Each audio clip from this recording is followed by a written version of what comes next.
नमस्कार दोस्तों।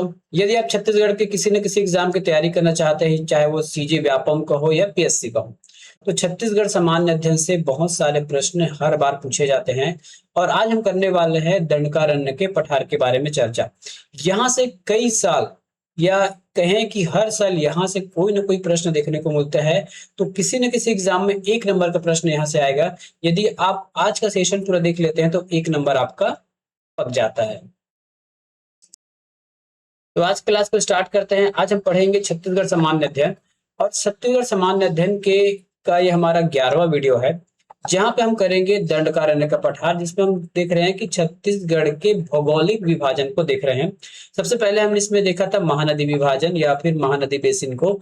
आज हमारा टॉपिक है छत्तीसगढ़ का दंडकारण्य का पठार। दक्षिण छत्तीसगढ़ का भूदृश्य एक भौगोलिक, वैज्ञानिक और अपवाह तंत्र की एक बहुत अच्छी विश्लेषण आज करने वाले हैं हम। ठीक है, तो आगे बढ़ने से पहले ये देख लीजिए कि एग्जाम में किस प्रकार से प्रश्न पूछे जाते हैं। यदि ये प्रश्न आपने नहीं देखे हैं तो देख लीजिए, और इसको एग्जाम में सॉल्व करना बहुत इजी है। आज फिलहाल क्वेश्चन देखिए, इसके बाद हम इसके टॉपिक को करेंगे। और मेरी ये गारंटी है, आज के इस टॉपिक को करने के बाद आपसे एक भी प्रश्न यहाँ से छूटेगा नहीं। तो सबसे पहले हम प्रश्न देखते हैं। पहला प्रश्न है, निम्नलिखित में से कौन छत्तीसगढ़ के दंडकारण्य पठार का भाग नहीं है। तो ये वीडियो समाप्त होने के बाद ये सभी प्रश्नों को आप आसानी से उत्तर दोगे। ऑप्शन है कोटरी बेसिन, बस्तर पठार, अबूझमाड़िया की पहाड़ी या फिर सोन बेसिन। ऑप्शन डी नंबर सही है इसका। मैंने आसानी से बता दिया, आप भी बता पाओगे इस पूरे वीडियो को कंप्लीट करने के बाद। छत्तीसगढ़ में गोदावरी शबरी नदी का मैदान स्थित है। दंडकारण्य में, जसपुर शामरी पाठ में, पूर्वी बघेलखंड पठार में या फिर महानदी बेसिन में। उत्तर है दंडकारण्य के पठार में या फिर दंडकारण्य में। अगला प्रश्न है, गोदावरी नदी प्रणाली एवं महानदी प्रणाली को अलग कौन करती है। केशकाल घाटी, तेलिन घाटी, दंडकारण्य से और अबूझमाड़ से। तो ये जो ऑप्शन है आपको कंफ्यूज कर सकता है, केशकाल और तेलिन। इसके इसका सही आंसर होगा केशकाल घाटी। केशकाल घाटी किन दो भौगोलिक क्षेत्रों की सीमा बनाती है। बघेलखंड के पठार को, छत्तीसगढ़ के बेसिन को। छत्तीसगढ़ के बेसिन मैकाल पर्वत को, छत्तीसगढ़ बेसिन और बस्तर के पठार को, बस्तर का पठार और अबूझमाड़ को। ये एक डीपली क्वेश्चन है। जब तक आप इसको एकदम डीपली नहीं पढ़ोगे तब तक आप ये समझ नहीं पाओगे। आपको ये पता होना चाहिए कि बघेलखंड का पठार छत्तीसगढ़ की किस दिशा में है। छत्तीसगढ़ बेसिन छत्तीसगढ़ में कहाँ सिचुएटेड है, उत्तर, दक्षिण, पूर्व, पश्चिम या फिर मध्य में। तो ये सब आप जब तक नहीं जानोगे ना, ऐसे सवालों को नहीं जानोगे। और इसीलिए छत्तीसगढ़ सामान्य बैच को लाया जाता है, ताकि आप आसानी से इन प्रश्नों को उत्तर दे सकें। इस वीडियो को पूरा खत्म होने पर आप पूरे वीडियो को, पूरे प्रश्नों को आप उत्तर आराम से दोगे। केशकाल घाटी तेलिन घाट के किन दो भौगोलिक क्षेत्रों के बीच सीमा बनाती है। कई बार इस प्रश्न को घुमा फिरा के पूछा जा रहा है। ऑप्शन है बघेलखंड का पठार, छत्तीसगढ़ का बेसिन, छत्तीसगढ़ बेसिन, मैकाल पर्वत, छत्तीसगढ़ बेसिन, बस्तर का पठार, बस्तर का पठार और अबूझमाड़िया, फिर इनमें से कोई नहीं। ये सीजीपीएससी में पूछा गया 2018 में। छत्तीसगढ़ प्रदेश की दक्षिणी सीमांत भाग में निम्नलिखित में से कौन सा मैदानी क्षेत्र स्थित है। सरगुजा का मैदान, बस्तर का मैदान, दुर्ग रायपुर का मैदान और कोरबा का मैदान। उत्तर होगा इसका बस्तर का मैदान। ठीक है, तो एकदम इत्मीनान से बने रहिए हमारे इस वीडियो में। जितने मैं प्रश्न करा रहा हूँ वो तो केवल आपके लिए एक एग्जाम्पल के रूप में है। इसके बाद भी बहुत सारे प्रश्न आपको देखने को मिलेंगे। ठीक है, चलिए। तो निम्नलिखित में से ऊंची चोटी बताने हैं। बैलाडीला, मैनपाट, देवगढ़, केशकाल, चांग भगारी। अभी डीपली क्वेश्चन है। आपको इस जो पांचों ऑप्शन दिए गए हैं उस सबका हाइट पता होना चाहिए। इसको भी हम एक वीडियो में देखेंगे। अबूझमाड़ की पहाड़ियां किस जिले में स्थित है। बीजापुर जिले में, राजनांदगांव जिले में, दुर्ग जिले में, जशपुर जिले में या फिर इनमें से कोई नहीं। तो अबूझमाड़ की दिशा कहाँ पे है इसको आपको बताना होगा। आगे देखिए, अब हम स्टार्ट करते हैं हमारे क्लास को। तो हम क्लास किस प्रकार पढ़ने वाले हैं वो तो मैंने आपको प्रश्न बताया था कि कैसे। अब हम देखते हैं कि हम जो दंडकारण्य का पठार पढ़ने वाले हैं वो छत्तीसगढ़ में कहाँ है, कहाँ पे वो सिचुएटेड है। तो सबसे पहले आप इस छत्तीसगढ़ के मैप को ध्यान से देखिए।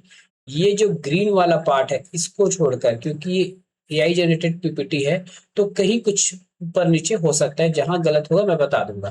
तो ये जो ग्रीन वाला हिस्सा है यही हमारा दंडकारण्य का पठार है। तो सबसे पहले हम इसको दिशा के रूप में देखेंगे। तो छत्तीसगढ़ के हिसाब से देखें तो ऊपर को नॉर्थ कहेंगे, नीचे को साउथ, ये हो गया ईस्ट और ये हो गया वेस्ट। ठीक है, तो छत्तीसगढ़ के मैप के अनुसार हमारा जो दंडकारण्य का पठार है छत्तीसगढ़ का दक्षिणी भाग है। कौन सा भाग है? दक्षिणी भाग है छत्तीसगढ़ का। ठीक है, छत्तीसगढ़ का ये दक्षिणी भाग कहलाएगा। ठीक है, और दक्षिणी भाग हो गया।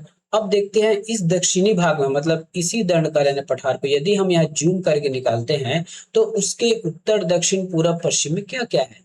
तो दंडकारण्य के उत्तर में पड़ेगा हमारा महानदी बेसिन, उत्तर में स्थित है। हाँ, दंडकारण्य के उत्तर में, याद रखिएगा, छत्तीसगढ़ के उत्तर में नहीं, दंडकारण्य के उत्तर में है। यह बेसिन दंडकारण्य को मध्य छत्तीसगढ़ से अलग करती है।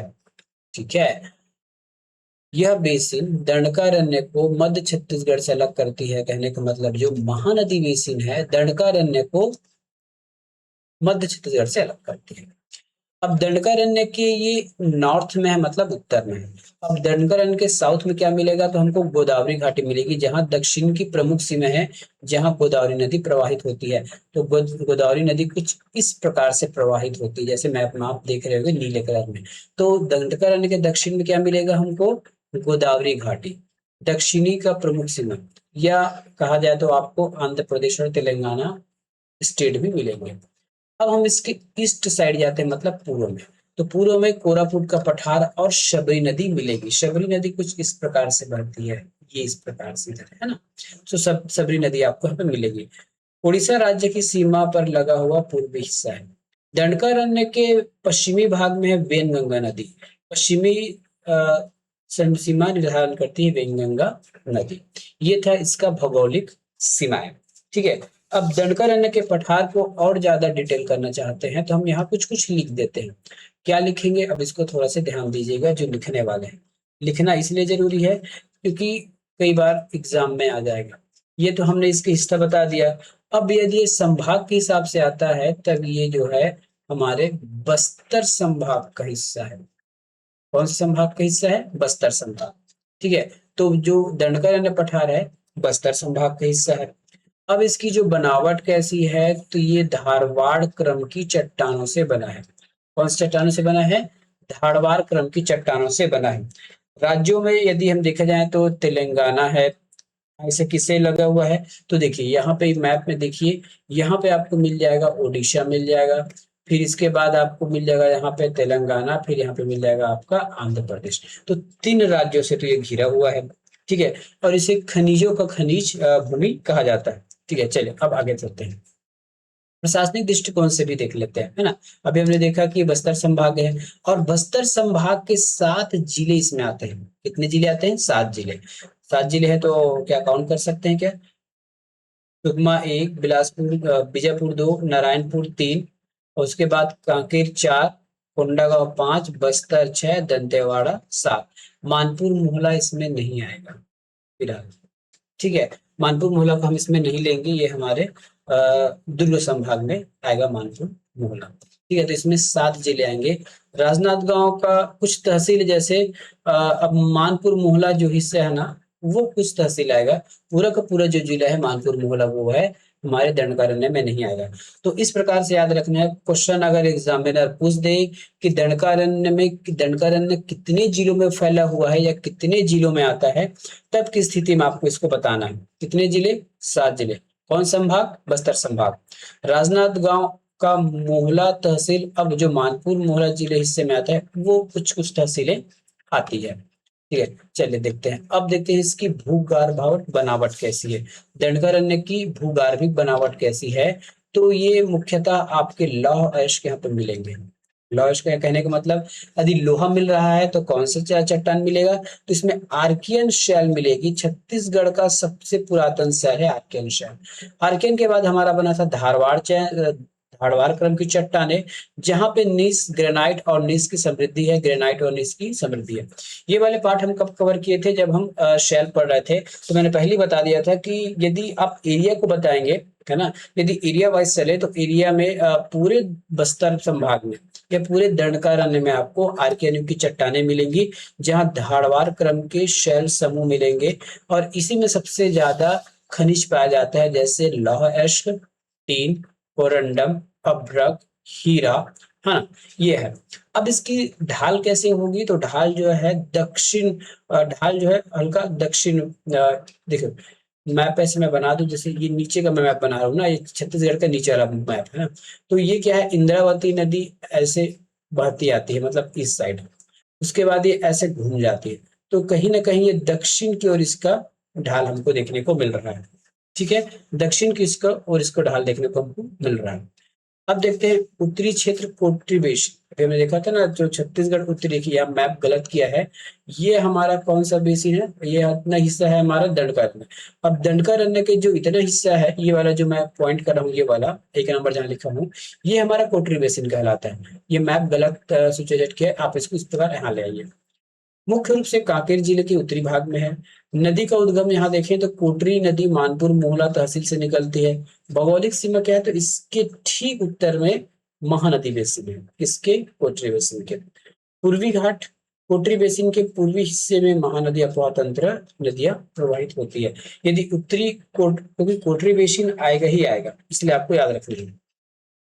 अब देखते हैं इस जो दंडकारण्य है उसके बीचों बीच, दंडकारण्य के बीचों बीच एक इंद्रावती नदी प्रवाहित होती है। देखिए इंद्रावती नदी इस प्रकार प्रवाहित होती है इस साइड। ठीक है, तो ये स्थिति है। बस्तर की इसको जीवन रेखा के नाम से जाना जाता है, इंद्रावती को। क्वेश्चन कई बार कहा पूछा गया है कि बस्तर की जीवन रेखा कौन सी नदी को माना जाता है, तो वो है इंद्रावती नदी। ठीक है, इंद्रावती नदी। अब देखते हैं महत्व क्या है। यह नदी पूरे दंडकारण्य क्षेत्र को उत्तरी और दक्षिणी लगभग बराबर भागों में विभाजित करती है। उत्तर और दक्षिण को बराबर भागों में बांटती है कौन, इंद्रावती नदी। आगे जाकर ये गोदावरी नदी में मिल जाती है। स्थिति देखते हैं तो ये जो दंडकारण्य के लगभग मध्य भाग से गुजर रही है। तो देखिए इंद्रावती नदी है, दंडकारण्य के मध्य भाग से निकल रही है। प्रवाह की दिशा देखिए तो पूर्व से पश्चिम की ओर, ये हमारा ईस्ट है और ये वेस्ट है। तो ईस्ट से वेस्ट की ओर बह रही है। ठीक है, तो ये बस्तर दंडकारण्य की सबसे जीवन रेखा नदी और सबसे महत्वपूर्ण नदी। इसमें बहुत सारे प्लांट हैं, बहुत सारे जो अभी जो खनिज वाले प्लांट हैं वो सब इसी से पानी लेते हैं। ठीक है, चलिए अब देखते हैं गोदावरी अफवाह तंत्र। अभी देखिए हम अभी अफवाह तंत्र पढ़ नहीं रहे हैं, लेकिन इस क्षेत्र में जो नदियां आती है उसके बारे में बस पढ़ रहे हैं। ठीक है, तो एक बीच का नदी है, देखिए गोदावरी नदी है। गोदावरी नदी में क्या है, इंद्रावती। और यहाँ पे थोड़ा सा मिस्टेक ये होता है, जो नारंगी है, शंखनी है, डंकनी है ना, ये सीधे गोदावरी में नहीं गिरती, ये पहले इंद्रावती नदी में गिरती है और इंद्रा नदी इन सब पानी को गोदावरी में लेके चली जाती है। शबरी गोदावरी नदी की एक उपनदी है, जो बाद में आगे आकर गोदावरी नदी में आके मिल जाती है। तो दक्षिण की ओर ढाल का अनुसरण करती है। अब ये पता कैसे चलता है कि कौन सा क्षेत्र कहाँ पर ढाल है, तो नदियों के बहाव से ही पता लगाते हैं कि कौन सा एरिया ढाल है, किस ओर ढाल है और किस ओर नहीं है। अब देखते हैं केशकाल घाटी के बारे में। केशकाल घाटी क्या है, तो केशकाल घाटी आपके कोंडागांव जिलों में है। कौन से जिलों में है, कोंडागांव जिलों में है। ठीक है, केशकाल घाटी बस्तर का, इसको हम प्रवेश द्वार के नाम से जानते हैं, प्रवेश द्वार के नाम से जानते हैं। अब इसमें कुछ समझ लीजिए, यहाँ से प्रश्न बहुत सारे बनते हैं। ठीक है, तो एक नंबर देखिए, सबसे पहले तो ये कोंडागांव जिले में आती है। इसे बस्तर के प्रवेश द्वार के नाम से जाना जाता है। जो जो पॉइंट मैं लिखा हूं ना, एक एक चीज हर बार किसी न किसी एग्जाम में आया है। बस्तर का प्रवेश द्वार क्या है, केशकाल घाटी। केशकाल घाटी कौन से जिले में आता है, तो ये कोंडागांव जिले में आता है। और इस केशकाल घाटी में कितने मोड़ हैं, तो 12 तीखे मोड़ है। देखिए ये सब मोड़ जो है ना, ये टोटल यदि आप काउंट करते हैं वहां एक्चुअली, तो ये 12 तीखे मोड़ आपको देखने को मिलेंगे। ठीक है, केशकाल घाटी में यही आपको एक तेलिन घाटी मिलेगा, जहां प्रसिद्ध तेलिन माता का मंदिर स्थित है। ठीक है, तेलिन माता का यहाँ पे मंदिर स्थित है। उपनाम क्या है, तो इसको फूलों की घाटी के नाम से भी जाना जाता है। उसके बाद ये सीमा किसकी बनाती है, तो यह घाटी छत्तीसगढ़ बेसिन और बस्तर के पठार के भौगोलिक सीमा को बनाती है। या ये कह सकते हैं, ये जो केशकाल घाटी है, ठीक है, ये जो केशकाल घाटी है, महानदी अपवाह तंत्र और गोदावरी नदी अपवाह तंत्र, ठीक है, महानदी अपवाह तंत्र, गोदावरी नदी अपवाह तंत्र, या फिर कौन सी नदी, इंद्रावती अपवाह तंत्र के दोनों नदियों के जल विभाजक का कार्य करती है। मैप के रूप में थोड़ा देखेगा, यहाँ पे मैं देखता हूँ। चलिए, जैसे यहाँ पे हमारा क्या मिल जाएगा, ये केशकाल घाटी मिल जाएगा। ठीक है, इस केशकाल घाटी क्योंकि ये ऊंचा स्थान है, तो यहाँ से जो नदियां, यहाँ से कुछ नदियां निकल के इंद्रावती में कहाँ जाती है, ये जाती है हमारी महानदी बेसिन में। उसके बाद यहीं से इसके विपरीत दिशा से नदियां निकलती है, शंखनी डंकनी वगैरह सभी, ये सब कहाँ जाती है, इंद्रावती में। तो ये क्योंकि बीच का हिस्सा जो उठा हुआ है ना, बीच का हिस्सा उठा हुआ है, इसलिए उसके आगे पीछे से नदियां अलग अलग दिशाओं में बढ़ती है। इसी को कहा जाता है जल विभाजक। क्या कहा जाता है, जल विभाजक के नाम से जाना जाता है। ठीक है, चलिए, तो ये था हमारा केशकाल घाटी के बारे में। यहाँ से प्रतिवर्ष 3 से 4 बार प्रश्न पूछा गया है। प्रश्न यहाँ पे बने हैं, तेलिन घाटी मंदिर के बारे में प्रश्न पूछा है, कितने मोड़ है ये पूछा गया है। पहली बात तो ये बस्तर का प्रवेश द्वार कहलाता है, ये भी पूछा गया है। सबसे बड़ी बात, ये कौन से जिले में आता है, तो कोंडागांव जिले में आता है, ये पूछा गया है। फूलों की घाटी को पूछा गया है उपनाम। तो ये सब प्रश्न जितने मैं बताया हूँ, प्रश्न आया हुआ है। अभी देखिए, इसलिए होता है हमारा केशकाल घाटी जल विभाजन। ठीक है, ये क्या है, महानदी अपोहा तंत्र। यहाँ से जो नदियां निकलेगी वो महानदी में जाएगी, और इस क्षेत्र से जो नदियां निकलेगी वो इंद्रावती में जाएगी, और बीच का हिस्सा ऊपर है, बीच का हिस्सा ऊपर है ना। तो ये जल विभाजक का कार्य करती है। केशकाल घाटी कोंडागांव जिले में है, 12 घुमावदार मोड़ है, फूलों की घाटी है, और सांस्कृतिक महत्व क्या है, तेलिन माता का यहाँ पे मंदिर है। आगे देखिए, फिर से जल विभाजक वाला पिक्चर आपको दिख रहा है। तो कई बार हमारे आपको अलग अलग पीपीटी बना के दिखाया है। ये जो बीच का हिस्सा है, ये हमारा केशकाल घाटी है। ठीक है, नीचे अलग नदियां बहती है, इस अलग अलग नदियों में जाकर मिल जाती है। तो ये क्या है, हमारा अपवाह तंत्र के जल विभाजक का कार्य करती है। उत्तर की ओर अपवाह तंत्र कौन सी है, तो इस जल विभाजक के उत्तर की ओर महानदी अपवाह तंत्र है। परिणाम क्या होता है, पानी छत्तीसगढ़ के मुख्य बेसिन की ओर बहता है, और इसके दक्षिण दिशा में गोदावरी तथा इंदिरा नदी अपवाह तंत्र है। तो परिणाम है कि दक्षिण की ओर सामान्य ढाल का अनुसरण करती है, यहाँ से जितने भी नदियां प्रवाहित होती है। अब हम चलते हैं कुछ खनिजों के पास। ठीक है, तो खनिजों की भूमि है, विविध प्रकार के खनिजों की प्रचुरता के कारण इसको खनिजों की भूमि कहा गया है। किसको, दंडकारण्य को। ठीक है, दंडकारण्य को खनिजों की भूमि कहा गया है। और यहाँ आप खनिज के लिए मिलते हैं राव घाट की पहाड़ियां। मैं कुछ लिख दूं क्या, राव घाट। ये राव घाट की पहाड़ियों आपको खनिज मिलती है, सबसे ज्यादा लोहा आपको यहाँ पे मिलेगा। जिला, जिला पूछा जाएगा तो ये आपका आ जाएगा कांकेर आ जाएगा। कौन सा आ जाएगा, कांकेर आ जाएगा। विशेष क्या है, तो लौह अयस्क होते हैं यहाँ भिलाई स्टील प्लांट के लिए, यहाँ से लौह दिया जाता है। और देखते हैं बैलाडीला आगे, और हो सकता है एक आध और विस्तार होगा पीपीटी में। आगे हम उसके बाद हम देख लेते हैं क्या, बैलाडीला की पहाड़ी। तो बैलाडीला की पहाड़ी कहाँ है, दंतेवाड़ा में है। ठीक है, बैलाडीला की पहाड़ी कहाँ पे आपको मिलेगा, दंतेवाड़ा में मिलेगा। मैं यहाँ पे लिख दे रहा हूँ ना, दंतेवाड़ा। क्या मिलेगा, बैलाडीला की पहाड़ी। यहाँ से भी आपको लोहा मिलेगा। ठीक है, यहाँ से भी लोहा मिलेगा। और इसी बैलाडीला की पहाड़ी में एक पीक चोटी है जिसको नंदीराज के नाम से जानते हैं। इस नाम से जानते हैं, नंदीराज की चोटी के नाम से जानते हैं। ठीक है, यहाँ से भी सबसे ज्यादा क्या मिलता है, हमको लोहा देखने को मिलता है। सर्वोच्च किस्म की लोहा यहाँ से मिलता है, जो विशाखापट्टनम भेजा जाता है इस लोहे को। ठीक है, और आगे क्या है, साल वनों का द्वीप। यह क्षेत्र सघन साल वनों का द्वीप से आच्छादित है, जो पारिस्थितिक पहचान कहलाती है। कौन सा वाला, दं, दंडकारण्य के पठार। दंडकारण्य के पठार मतलब बस्तर में साल वनों का द्वीप है, बस्तर को साल वनों का द्वीप कहा जाता है। यह क्षेत्र सघन साल वनों से आच्छादित है, जो इनकी पारिस्थितिक पहचान को बनाए रखती है। ठीक है, एक दंडकारण्य परियोजना भी है। इस क्षेत्र में विकास हेतु बस्तर में संचालित प्रमुख योजना है यहाँ का दंडकारण्य योजना। ठीक है, आगे देखते हैं। अब देखते हैं कुछ पहाड़ियां और विशेष, जैसे हमने देखा था बैलाडीला की पहाड़ी जो दंतेवाड़ा में। इसकी सर्वोच्च चोटी कौन है, नंदीराज या नंदराज के नाम जानते हैं, जो 1210 मीटर है। दक्षिण छत्तीसगढ़ का सबसे ऊंचा चोटी है। ठीक है, उसके और प्राथमिक संसाधन क्या है, सर्वोत्तम प्रकार का आपको लोहा मिलेगा। मुख्य विशेषता यहाँ पुरातन शैलों से निर्मित है, कौन, नंदीराज या बैलाडीला। फिर हमने देखा कि रावघाट की पहाड़ियां मिलेगी, ये भी सर्वोच्च चोटी है रावघाट की पहाड़ियां। यहाँ भी आपको उच्च किस्म के लोहे मिलेंगे। भिलाई स्टील प्लांट को यहाँ से लोहा निर्यात किया जाता है। अब आते हैं अबूझमाड़ में, जो नारायणपुर जिला में है। सर्वोच्च चोटी है, बस्तर के पठार वाला सबसे अधिक ऊंचाई वाला क्षेत्र है। प्राथमिक संसाधन ये कि यहाँ सर्वोत्तम किस्म के साल के वन पाए जाते हैं। कहाँ पे, खुरसेल घाटी में। प्रश्न पूछा गया है ये सभी से। ठीक है, मैं जितना पीपीटी बनाया हूँ, जितने प्रश्न पूछे गए हैं अभी तक या फिर पूछने की संभावना है, उसको ध्यान में रखते हुए पीपीटी तैयार किया गया है, ताकि आपको एक ही जगह एक ही वीडियो में सब कुछ कवर हो जाए आपका और कोई भी ना बचे। ठीक है, तो मुख्य विशेषता क्या है, यहाँ पे सर्वाधिक वन होते हैं, सर्वाधिक वर्षा होती है, सर्वाधिक वन है।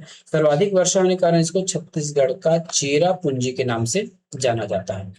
ठीक है, अब देखते हैं बैराडीला लव एस्क पावर्स। नंदीरा चोटी अभी मैंने बताया 1210 मीटर है, छत्तीसगढ़ की सबसे ऊंची चोटी है, उच्च किस्म के लोहे मिलते हैं और इस लोहे को खनन करने के पश्चात विशाखापट्टनम बंदरगाह भेज दिया जाता है। लव एस्क को निर्यात के लिए तटीय बंदरगाह विशाखापट्टनम, या ये पूछा जाएगा कि जो नंदीराज चोटी से जो लोहा निकलता है वो किस बंदरगाह से जाता है, तो विशाखापट्टनम बंदरगाह से जाता है। कहाँ जाता है, तो जापान जाता है। विवरण है, बैराडीला का उच्च गुणवत्ता वाला लौह अयस्क सीधे जापान को निर्यात किया जाता है। ठीक है, अब कांकेर के प्रमुख लौह अयस्क देख लेते हैं, तो यहाँ पे राव घाट है, कांकेर जिला में है। उच्च श्रेणी के आपको लौह अयस्क देखने को मिलेंगे। दंडकारण्य के उत्तरी हिस्से की खनन करती है ये राव घाट। आरी डोंगरी और गड़िया पहाड़ भी आपको देखने को मिलेंगे, जो आपके भानु प्रतापपुर तहसील कांकेर में है। आरी डोंगरी लौह अयस्क के लिए प्रसिद्ध है। गड़िया पहाड़ कांकेर में स्थित है, सांस्कृतिक केंद्र जहाँ से गड़िया महोत्सव मनाया जाता है। देखिए, मैंने जितना चीजें नाम बताया है ना, ये एग्जाम व्यापम पूछता है कि निम्नलिखित में से कहाँ से लौह अयस्क प्राप्त नहीं होता है या कहाँ से प्राप्त होता है, तो मैच ऑफ द फॉलोइंग्स में सब चीज पूछ लिया जाता है। ये गड़िया महोत्सव वाला प्रश्न आता है। गड़िया पहाड़ कांकेर में स्थित सांस्कृतिक केंद्र और जहां प्रसिद्ध गड़िया महोत्सव मनाया जाता है। ठीक है, अब देखिए अबूझमाड़ चेरापूंजी पूरा भी मैंने देखा। स्थान और सीमाएं, प्रमुख विस्तार क्या है, नारायणपुर जिले में है ये, उत्तर में कोटरी मैदान और दक्षिण में इंद्रावती मैदान के बीच में है। ठीक है, बस्तर का सबसे ऊंचा क्षेत्र है, पूरे बस्तर पठार का अबूझमाड़ वाला क्षेत्र जो है हाईएस्ट है, ये खुर्सिल घाटी में भी है। ठीक है, छत्तीसगढ़ का जो चेरापूंजी क्या हो जाएगा, अबूझमाड़। क्यों, क्योंकि सबसे ज्यादा पानी आता है। अब ज्यादा पानी आता है तो यहाँ एक घाटी पाई जाती है, खुर्सिल घाटी, जहाँ पे सर्वोत्तम प्रकार के शौगोन के वृक्ष की शागुनता पाई जाती है। कौन सा वृक्ष, शौगोन के वृक्ष। सर्वाधिक वर्षा होती है, छत्तीसगढ़ में सबसे अधिक वर्षा प्राप्त करने वाला क्षेत्र है, इसीलिए अबूझमाड़ को चेरा पूंजी का खिताब दिया गया है। ठीक है, तो अबूझमाड़ से आप क्या क्या याद रखोगे, सबसे पहले इसको कहा जाता है चेरा पूंजी। क्यों, अत्यधिक वर्षा होने की वजह से। दूसरा, अत्यधिक वर्षा होता है इसलिए यहाँ पे सागौन के वृक्ष पाए जाते हैं, सघनता वाला। और जिस जहाँ पे अत्यधिक सागौन वृक्ष मिलते हैं उस घाटी का नाम है खुर्सेल घाटी। कौन सी घाटी है, ये खुर्सेल घाटी है।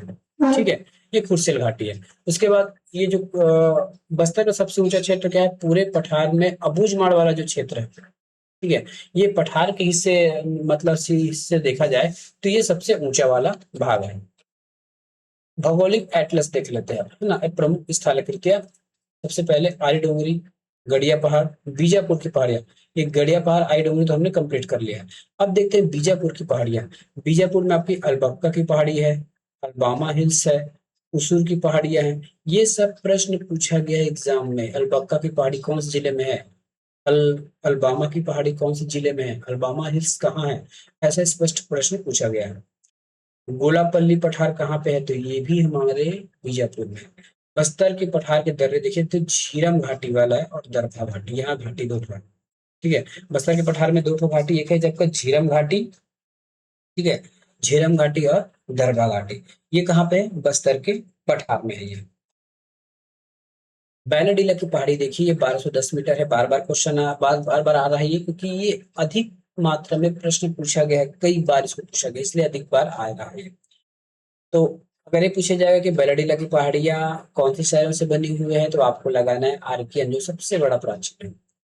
सबसे ज्यादा खनिज यहाँ पे मिलता है हमको लौह एस्क, जो प्रचुर मात्रा में है। ये नंदीराज की चोटी है बैलाडीला की। ठीक है, अब यहाँ से जो एक्सपोर्ट होता है हमने तो देख लिया है, बैलाडीला का जो लौह है विशाखापट्टनम होते हुए ये निर्यात जापान जाता है। ठीक है, अब बस्तर में कुछ मैदान और पठार भी है, उसको भी देख लेते हैं। तो बस्तर में कहाँ का मैदान है, हालांकि बस्तर एक पठारी एरिया है, लेकिन उसके कंपेयर में कुछ जिले सपाट हैं, कुछ जिले के हिस्से सपाट हैं, वहां पे हमको मैदान देखने को मिलेंगे। तो मैदान हमको देखने को मिलेंगे बीजापुर और सुकमा में। गोदावरी और इसकी सहायक नदियों की समतल जलोढ़ से बना है हमारा बीजापुर और सुकमा का मैदान। ठीक है। वही यदि हम पठार की बात करें तो बस्तर और सुकमा में ही देखिए, बस्तर और सुकमा में मैदान भी है ना, और बीजापुर और सुकमा में मैदान है, और बस्तर और सुकमा में क्या है, कुछ पठारी हिस्से हैं जहां पे आपको दरभा घाटी और झीरम घाटी मिलेंगे। कॉमन क्या है, तो सुकमा इसमें कॉमन है ना, जहां आपको मैदान और पठार दोनों देखने को मिलेंगे। ठीक है। अब बीजापुर की एक सूक्ष्म स्थलाकृति देखिए, बीजापुर जिले की, जहाँ पे आपको अलबक्का की पहाड़ियां मिलेगी, उसुर की घाटी मिलेंगी, अलबामा हिल्स मिलेंगे, और गोलापल्ली का पठार आपको इसमें देखने को मिलेगा, किसमें, बीजापुर में। ठीक है। अब सबसे एक लास्ट, अगर ये आप स्क्रीनशॉट करके रख लीजिए, ये हमारे आज का क्या है, ये निष्कर्ष है। ठीक है। तो सबसे ज्यादा हम दंडकारण्य पठार में केशकाल घाटी देखेंगे, रावघाट, अबूझमाड़, नंदीराज, झीरम घाटी, अलबामा। ये सब चीजें आप याद रखिएगा, है ना, यहाँ पे विशेषता याद रखना है, क्योंकि ये एग्जाम में आपको पूछेगा ही पूछेगा। ठीक है। तो इस प्रकार से आज का हमारा ये क्लास यहीं पे समाप्त होता है। मिलेंगे अगले पार्ट में। धन्यवाद।